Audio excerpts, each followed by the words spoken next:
நெறைய பேர் வந்து கமெண்ட்ஸ்ல கேட்டிருந்தீங்க லாஸ்ட் வீடியோ பார்த்துட்டு, "பிரஸ்ட் பம்ப் யூஸ் பண்றீங்களா? ஏன் டைரக்ட் ஃபீட் பண்ணலையா?" அப்படின்னு சொல்லிட்டு. ஆமா, நான் பிரஸ்ட் ஃபீட் பண்ணவே இல்ல. ஏன்னா நான் ட்ரை பண்ணேன். ஆனா பண்ண முடியல. இன்வெர்ட்டர் நிப்பிள்னால தம்பினால பிரஸ்ட் ஃபீட் எடுத்துக்கவே முடியல ஸ்டார்ட்டிங்ல இருந்தே. நான் வந்து ரொம்ப ட்ரை பண்ணி பார்த்தேன். அப்புறம் வந்து எனக்கு என்னோட பால் குடிச்சா போதும்னு தோணுச்சு. அதனால எக்ஸ்பிரஸ் பண்ணி மில்க் குடுத்துட்டு இருந்தேன். நான் லவ் லேப்லேருந்து இந்த பிரஸ்ட் பம்ப் தான் யூஸ் பண்றேன். எலக்ட்ரிக் யூஸ் பண்ணிட்டுருக்கேன்.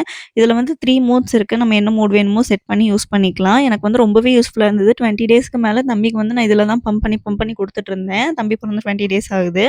இப்போ ஒரு 2, 3 டேஸா டைரக்ட் ஃபீட் பண்ண ஸ்டார்ட் பண்ணிட்டேன். நான் நெறைய ட்ரை பண்ணி பார்த்தேன். அதில எனக்கு ஒர்க் அவுட் ஆன மெத்தட் நான் உங்களுக்கு சொல்றேன். ஃபர்ஸ்ட்டு வந்து நிப்பிள் புல்லர் யூஸ் பண்ண சொன்னாங்க. ஹாஸ்பிட்டல்லே குடுத்துருந்தாங்க. நிப்பிள் புல்லர் யூஸ் பண்ணுங்க. உங்களுக்கு இன்வெர்ட்டர் நிப்பிளா இருக்குன்னு சொல்ட்டு.